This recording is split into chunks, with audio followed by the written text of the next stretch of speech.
പളങ്കടി മാറാൻ ശൈലപ്പുരട്ടു ശൈലപ്പുരട്ടു പളങ്കടി മാറാൻ ശൈലപ്പുരട്ടു ശൈലപ്പുരട്ടു കടി പാടെ മാറ്റാനായി ഷൈലോക്കെന്റെ കാലിലുണ്ട് ഷൈലോക്കെന്റെ കാലിലുണ്ട് ഷൈലോക്കെന്നും കൂടെയുണ്ട് റോഷൻ എന്ന് പറയുന്ന കഥാപാത്രം എത്ര ആത്മാർത്ഥതയോടുകൂടിയാണ് കൂട്ടുകാരനെ സഹായിക്കാൻ ശ്രമിക്കുന്നത്.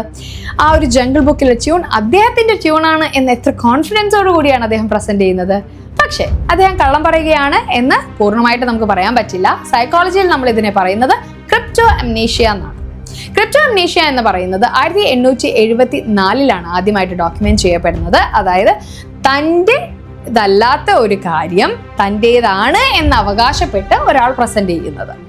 അത് മനഃപൂർവ്വമല്ല, ഒരുപക്ഷെ കോഗ്നിറ്റീവ് ഓവർലോഡ് കൊണ്ടായിരിക്കാം, ഇമോഷണൽ ഓവർലോഡ് കൊണ്ടായിരിക്കാം. അങ്ങനെ പല സ്ട്രെസ്ഫുൾ കണ്ടീഷൻസിലൂടെ നമ്മൾ പോകുമ്പോൾ നമ്മൾ എപ്പോഴോ കേട്ടൊരു കാര്യം നമുക്കതിൻ്റെ ഒറിജിനൽ സോഴ്സ് പെട്ടെന്ന് കിട്ടാതെ വരുമ്പോൾ നമ്മൾ പ്രസന്റ് ചെയ്യുന്നതാണ്, അല്ലെങ്കിൽ നമ്മുടെ ഐഡിയ ആണ് എന്ന് പറഞ്ഞ് നമ്മൾ പ്രസന്റ് ചെയ്യുന്നു. ഇതാണ് ക്രിപ്റ്റോ അംനീഷ്യ. തിയോഡർ ഫ്ലർനോയ് എന്ന് പറയുന്ന വ്യക്തിയാണ് ആദ്യമായിട്ട് ഈ ഒരു ക്രിപ്റ്റോ അംനീഷ്യ എന്ന് പറയുന്ന ടേം കോയിൻ ചെയ്തിട്ടുണ്ടായിരുന്നത്. അദ്ദേഹം ഒരു പാരാസൈക്കോളജിസ്റ്റ് കൂടിയാണ്. അദ്ദേഹത്തിന്റെ മീഡിയംസ് കമ്മ്യൂണിക്കേഷൻ ഇടയ്ക്ക് ഇത്തരത്തിൽ ബ്ലോഗ് മെമ്മറീസ് യൂസ് ചെയ്യുന്നത് അദ്ദേഹം പലപ്പോഴായിട്ട് നിരീക്ഷിച്ചു വന്നിരുന്നു. ലേറ്റർ ഒത്തിരി എക്സ്പെരിമെന്റ്സും ഇതിനെക്കുറിച്ചൊക്കെ ഉണ്ടായിരുന്നു.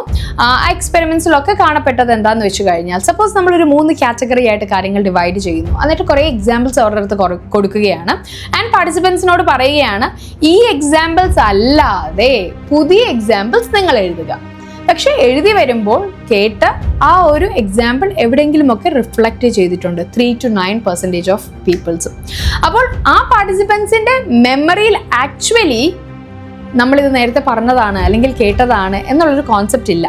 അപ്പം മനഃപൂർവ്വം കള്ളം പറയുന്നതല്ല, പക്ഷെ നമ്മളുടെ ബ്ലോഗ് മെമ്മറിയിലുള്ള കാര്യം നമ്മളുടെ ഒറിജിനൽ ഐഡിയ ആയിട്ട് പ്രസന്റ് ചെയ്യുന്നതാണ്.